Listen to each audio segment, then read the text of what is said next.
If there's one thing that ARK lacks, it has to be large, aggressive herbivores.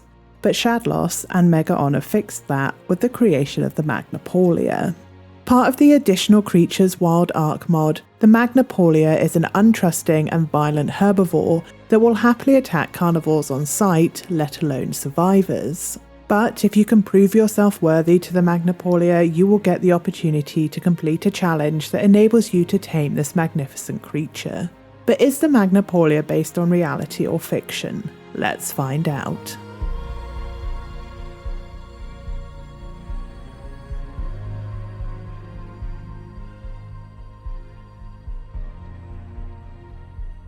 Between 1968 and 1974, a team from the Natural History Museum of Los Angeles County excavated an enormous fossil at a site near El Racio in Baja California, Mexico.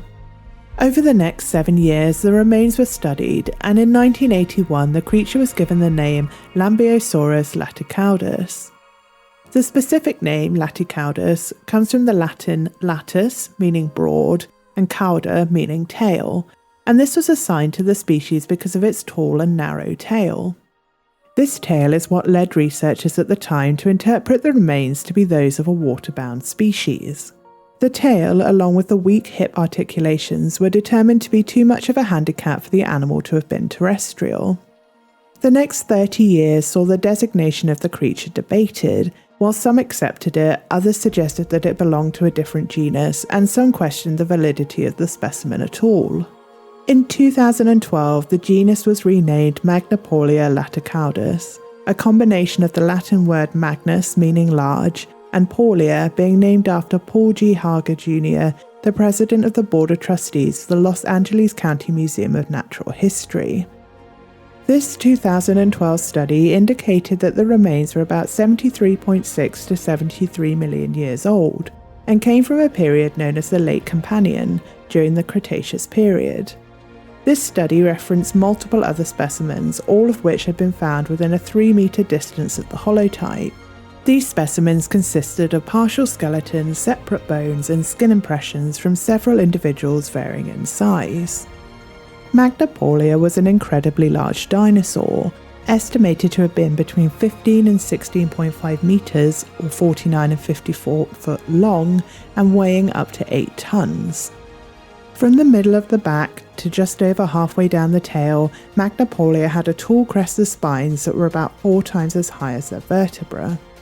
The skin impressions that have been discovered show that they had large scales up to 4 centimeters or 1.5 inches wide that were surrounded by 1 centimeter wide hexagonal and rounded scales. Although it is unlikely that the Magnapaulia was purely a water dweller as suggested in earlier studies, there is a possibility that it was a swimmer. Even with its large physical size and weight, water buoyancy may have enabled it to float while it swam, much like modern-day elephants. Their remains have been found near prehistoric coastal ecosystems, which would have been covered in tidal rivers, estuaries and lagoons, and being a strong swimmer would have been a benefit in this sort of environment. The Magnapaulia sits within the Lambeosaurinae subfamily of a family of dinosaurs known as Hadrosauridae, and if you've seen my Parasaur video, then you'll know that the Hadrosauridae are known as duck-billed dinosaurs, and they have a fascinating variety of hollow cranial crests. The Magnapaulia was no different, and it has its own unusually shaped crest atop its head.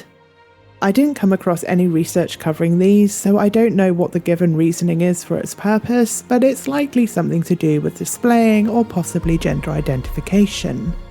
Being a member of the Hadrosauridae also means that it's likely that the Magnapaulia was a herbivore, but again, in all the research papers I've read for this video, I've not actually found much information regarding the teeth or the diving habits of this magnificent creature.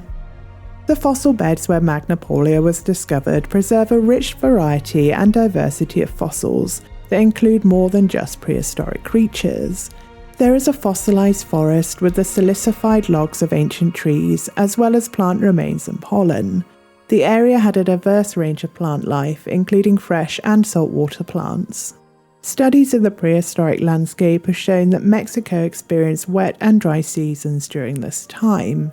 Globally, the climate was a lot warmer than it is today, and there was little or no ice at the North and South poles. And as a result, sea levels would have been a lot higher than today, sometimes up to 170 metres higher. With only a handful of specimens for Magnapaulia having been discovered to date, it's not known how long they inhabited the Earth for.